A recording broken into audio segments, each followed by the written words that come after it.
atibatike zvechopu chopu. Muri Zimbabwe ndadzoka zvekare ndine ma-updates manyama andinogara ndakakubatira pachannel yenyu One Chividi 1 Kulian TV.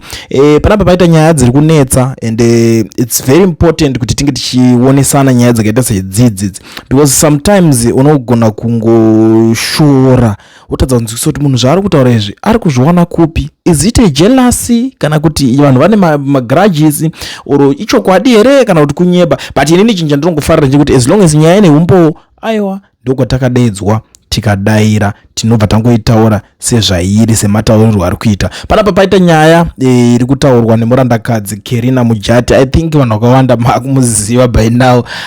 Na Kerina havasi kuita majokes because Kerina iye zvake anotogara taura kuti iteam Chiwenga and zvaari team Chiwenga anotaura kuti ihanzvadzi futi yaChiwenga. Ndo zvinhu zvinotaurwa nani naKerina Mujati. Saka panapa ari kubhura vanhu vari kubuditsawo nhau mamwe maplatforms vanotaura ma-updates nezvinhu zvakasiyana siyana zvinge zvichingoitika imomo kufamba imomo. Nyaya yakatanga nagenerali retired general Winston Sigauke musi akabuda achitaura kuti vanhu musatipe pressure, garai makadzikama, one day zvinoita se zvinoita tine zvinhu zvatiri kuronga sati tisikuda kubika mbodza and tisikuda kuzikanwa maplans edu nezvigananda kuti maplans edu chaiwo akamira sei and zvinhu zvatiri kuita se zvatinenge tichigadzirisa kuno kutsaka ndopaita muri Zimbabwe dzikamai asi zvinhu zvenyu zvichaita se zvichaita. Handiti in a certain post yakataura chiti fellow Zimbabweans,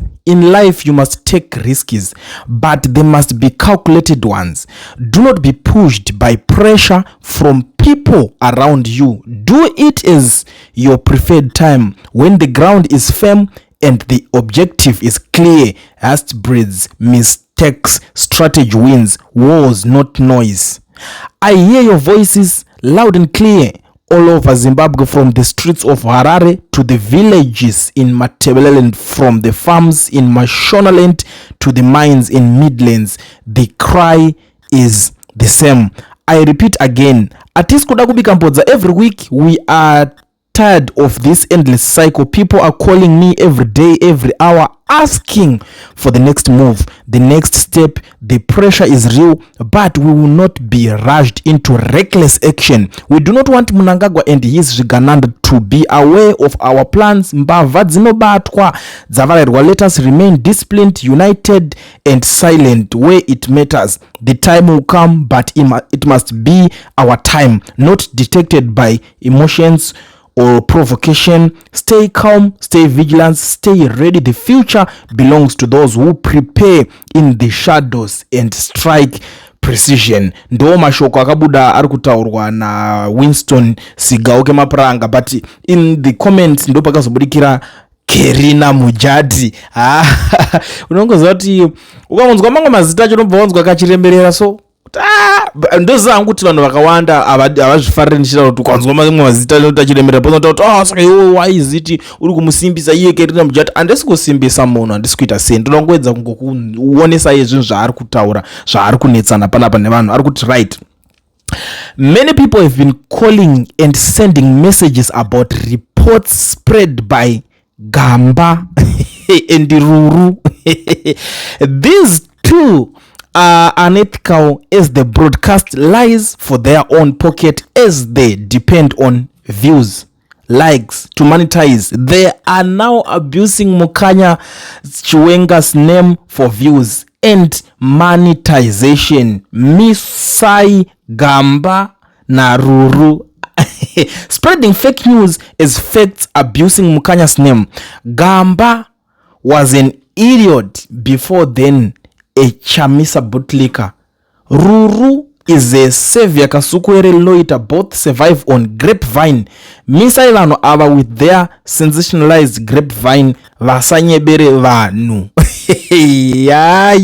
Handisi kuziva kuti vanhu avatadzirana chii kusvika pakubudirana zvakadai. Because chandonyanyodza ndechekuti zvinhu zvese zvine chekuita nerevolution ndinongoona vanhu vachiwirirana. Inini ndinoona vanhu vachilinga, vanhu vachidyidzana, vachiita sei, mahugs, whatever, vachisupportana mune zvinhu zvakaita sezvizvi. But zvasvika pa the extent yekuti vanhu havachalinge, avachatambe vese avachawirirani vakuti aiwa makutosvibisa zita rachiwenga muchiti chiwenga akuda kudai so chiwenga akuda aina hangu most of the times uga nchizvitaura ndikati unoona kuti nyaya dzacho dzimwe kandedze kungomirira unzwa kuti ivo vacho vari kuitana sei ikoko ende vari kunonga chida kuti uyo utodudza kuti chiwenga atoronga kubvisa because kune vanhu vazhinji vakatosvika pakutozodzisungirwa nyaya idzodzidzidzana chiwenga uyu here chiwenga arozodai so zvonzi iyo yakunoko chiwenga uri kutaura kuti aronga zvakati kandaita zvakati azvironga kupi handiri kuzviona.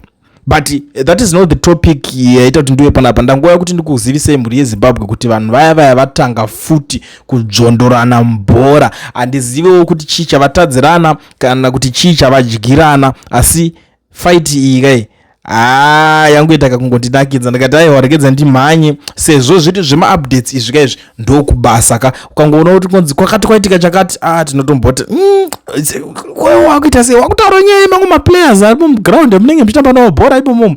Yes, zviriko ana Ronaldo vanotombonyaya ana Messi wani kuti waona zvaitwa Messi rekuku Messi avipindwa busy chakwari kana toona mbama yaro Ronaldo iri kuseri kwekwe waona kopo yaro Suarez iri waona ningirikino wazona zvaitwa na Haaland riveve shamarika panga pakashata ndo zvazvinongoita nditi haisi nyaya yekuti zvinhu zvokuti mungazvitora personal kana kuita sei zvamunozoitawo neinformation iyo futi at the end of the day ndezvenyu I don't and I don't know kuti munenge muchizorongawo chinazvo nangoti ndingopfura nepanapa chete ndingokuzivisai kuti muri yeZimbabwe woye inzwai zvotaurwa, inzwai zvoitika, inzwai maungira, inzwai ruzha robuda mumastreets umomo kuitira kuti mangwana pamozoona vanhu vakuitana zvavakuitana munozoziva kuti zvakatangira kopi. But always remember kuti aiwaka isusu nyaya dzikangobuda mabudiro aya tinobva tangoya tongodzitaura kuti uyu ari kunzi ari kudai so uyu ari kunzi ari kunikina. Saka nyaya iripo ndeyekuti these two vari kunzi vari kuabuse zita rachiwenga. I don't know how far true is that because uyuwo ari kuzvitiwo ihanzvadzi yachiwenga.